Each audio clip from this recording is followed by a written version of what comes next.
Hey everybody, it's Chugga Conroy. Welcome back to more Okamiden. In the last episode, we got to this hub room of sorts on the third basement, or rather second basement, I guess if you don't count the first floor as a basement, which you shouldn't when counting in Dungeons floors, of the Moontribe Ruins. That was a very convoluted explanation of what exactly this place is. Let's not waste any more time. First off here, and disappearing wolf. Why does everything gotta have some stupid security system? Maybe we do like something to the hook, something will open. Dude, you should try out one of your brush skills. So you can try connecting all these things with Vine.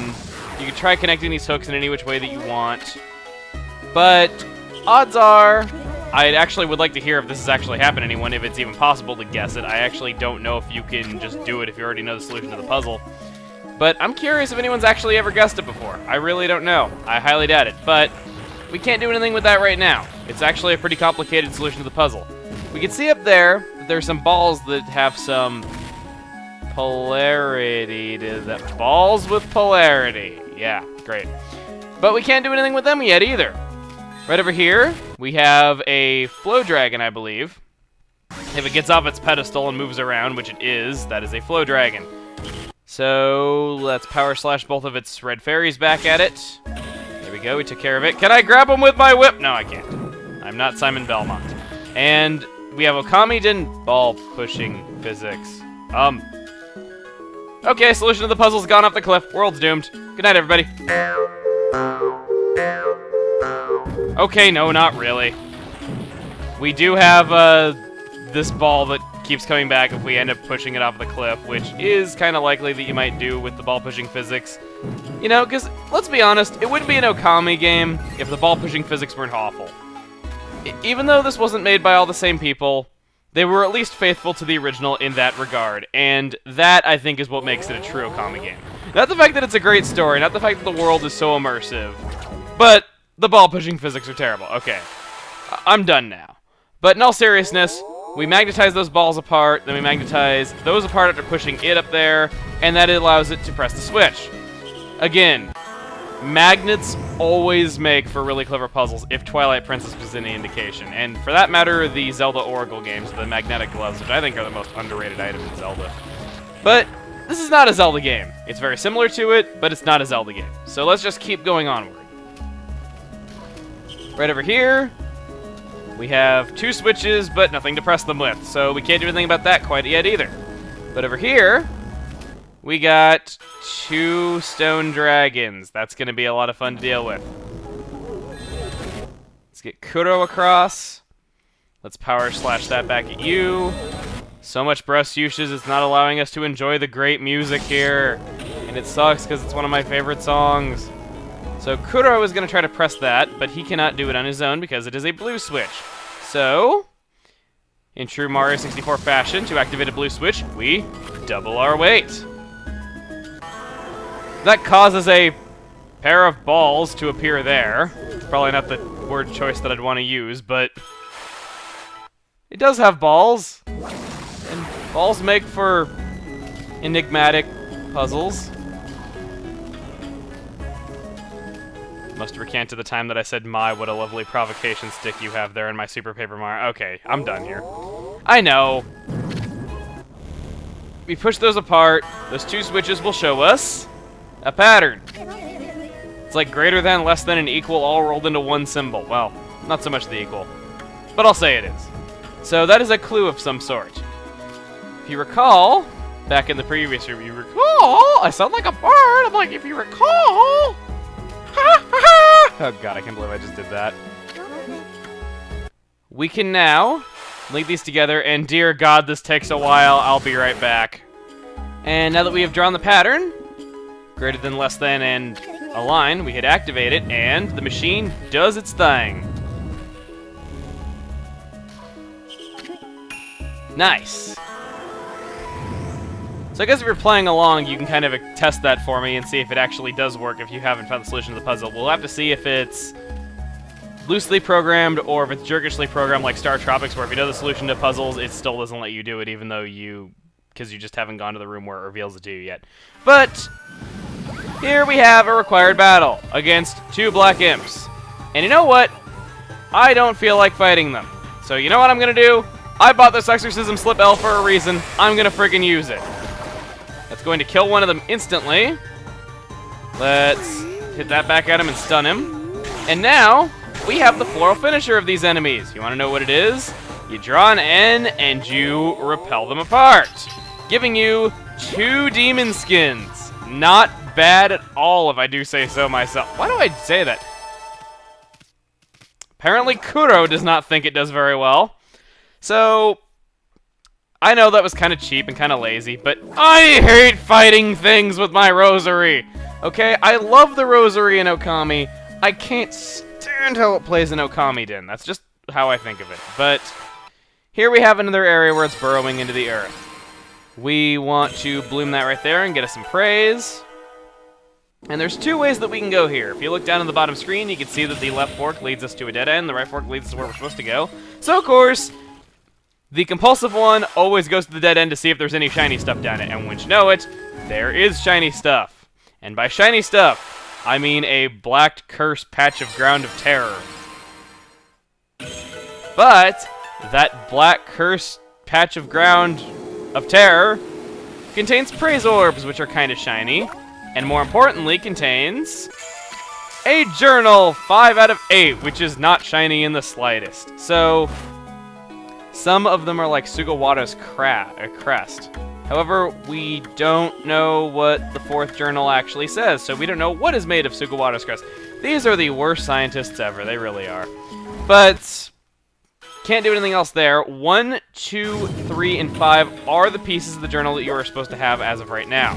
Don't sweat looking for 4. If you are worried that you're going to miss some collectibles because you don't have journal number 4, don't worry about it. You are not supposed to have journal number 4 quite yet. So, similarly to how I'm telling you didn't have to worry about Karude's fishing equipment, which, by the way, you still aren't supposed to have all the pieces of it. I know, they were really, really jerkish when designing missable collectibles for Okamiden, but that's kind of how it is. So, if you have journals 1, 2, 3, and 5, you're good. If you got 1 Eastern Masterpiece Part 3, which I showed, you're good.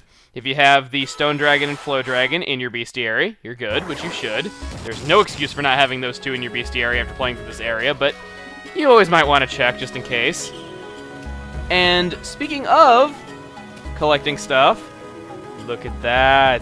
It's a shiny and it wasn't down the dead end. Let's grab it! Okay, we actually run into trouble here. Meet Dokuro! Dokuro is kind of that standard mid-boss that you're going to be facing a lot during Okamiden. It is pretty powerful, and if you haven't noticed, pretty damn big. Stop slapping me with your non-existent skin. I don't know how you'd slap with that. He has a few different attacks. He's going to slap you around with his arms. He also can do that, where you have to get out of the way. If you just stand back, he can't hit you at all with that. Thought he was actually going to do another attack. He has this where he pulls the blades off of his chest, revealing the red fairy that is powering him. You can power slash it while it's like this. You can also run up and attack, but not the best idea. Jumping to get out of the way is typically what works. And you do get ink pots and health for hitting the ribcage. And as you see there, after a while, his ribcage will just eventually break, allowing you to just attack him like nuts. His attacks are pretty predictable because he has some kind of long, drawn-out animations for doing them. So as you see there, if you just pay attention to how he's moving, you can't really get hit on him too much. Sorry about that, got briefly interrupted. My cat was trying to get in. Of course, cats always like to barge in whenever I'm playing this game. I don't know why. My cats have been especially troublesome with that lately. I don't know if any of you really care, but that's just kind of how it's been for me lately. When he opens his mouth to breathe fire on you, which actually does look kind of cool, you can indeed power slash the fairy that is in his mouth, and that will cause his head to fall off and for him to be stunned for a very long time. This is probably him at his most vulnerable, if you hadn't guessed. We want to do that. Once he is finished off, try a big old cherry bomb in his ribcage, and I didn't do it right.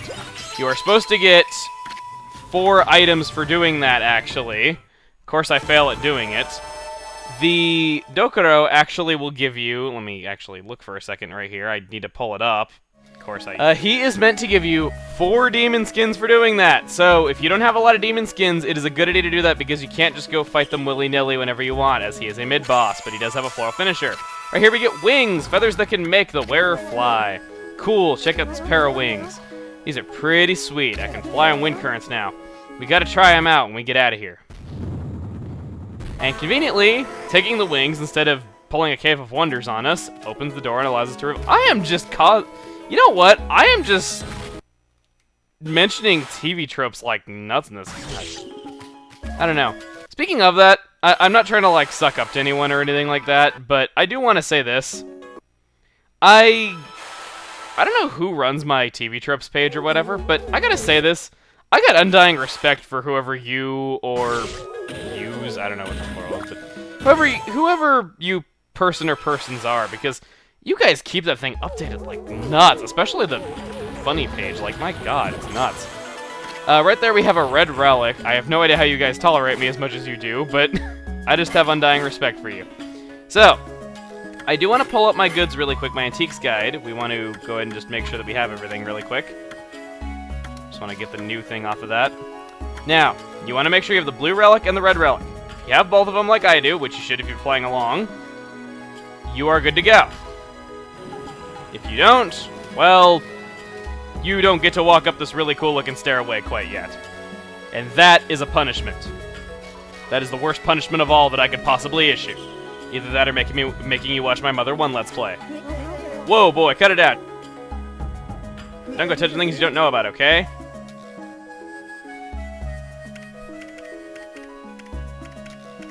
Man, what a bust. Oh, sweet, it's on now. Looks more like he turned it off. I guess they really are from Moonside if they... if on is off and off is on. I don't know, it's just so random to see Chibi working a computer. Oh, never mind, we're good. This message looks like it was sent kind of recent. We can switch it up to the language you understand.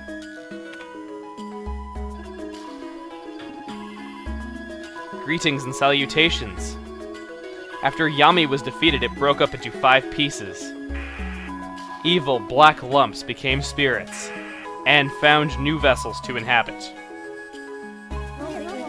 Some of the data has been corrupted. This is grave news for the land and her inhabitants. The celestial plane is our main concern now that we now know by using the power of the Moon Princess was a success. Has been launched and is headed for the airfield in Nippon. Using this doll will allow you to take hold of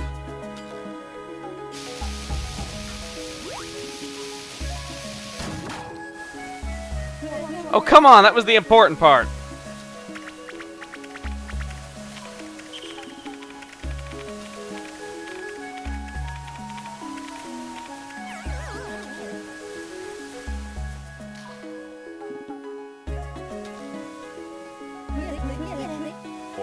Well, we tried. Guess we can't get it back, dude. Bummer. I wish I had, you know, some clues as to what that message was about.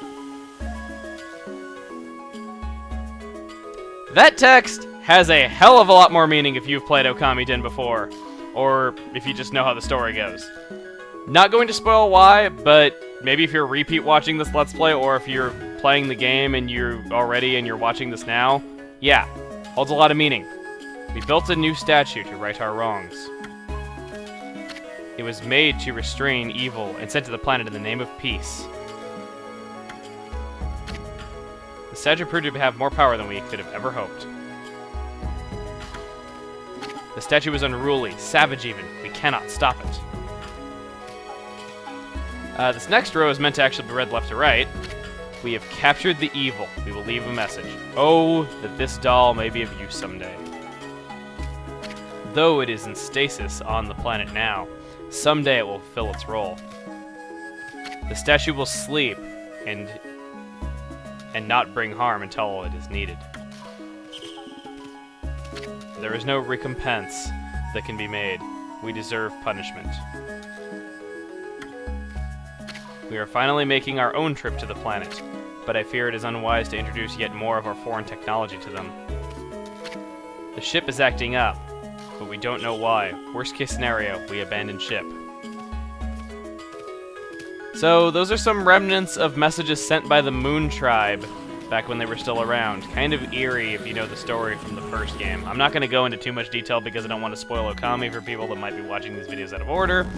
But over here we have 2 chests that we can grab. Do not worry about those other chests. I've actually seen some walkthrough saying that you can obtain those chests by using Kuro, and I want to prove that you cannot. He will not go over to them, as you can quite clearly see. So do not worry about those chests quite yet. You will get a chance to collect them later, so don't worry. Next, we have this over here. Exorcism Tea, so I get my exorcisms back that I wasted in that one battle. Good thing to know. So all the lightning seems to be concentrated here. Yeah, we're not going this way. In order to turn off the electricity, we gotta stop the lightning. We should leave here and figure out a way to get to those clouds. Pressing leave the ruins right here is the point of no return. Kind of. As long as you still have Kuro with you, you can come back into the ruins anytime you want. Because you need him to be able to float over that gap to come back inside. If Kuro is not with you, you cannot return. So make sure that you have everything that I pointed out before clicking yes. It's just more convenient if you do this on your first visit here. You will get other chances to come back here later on, so if you did miss a couple things, you do get another chance.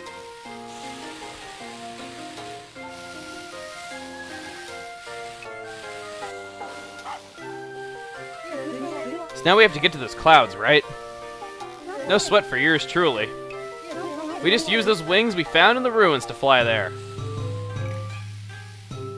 Oh, here we go! Ta-da! If you don't love Kuro right now, I don't know what's wrong with you. Now it's time for me to carry you around.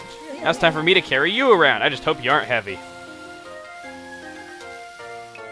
Kuro, nothing could be heavier than your ego that Chibi has had to carry around through this whole adventure to these ruins. Alright! So, he is not just a California surfer dude type guy from the moon. He is now a California surfer dude type guy from the moon that can fly. With wings! Yeah, flying with wings. Dude, the winds are like all in your face. I can't fly straight. Oh no, I'm losing control. Hang on, little dude!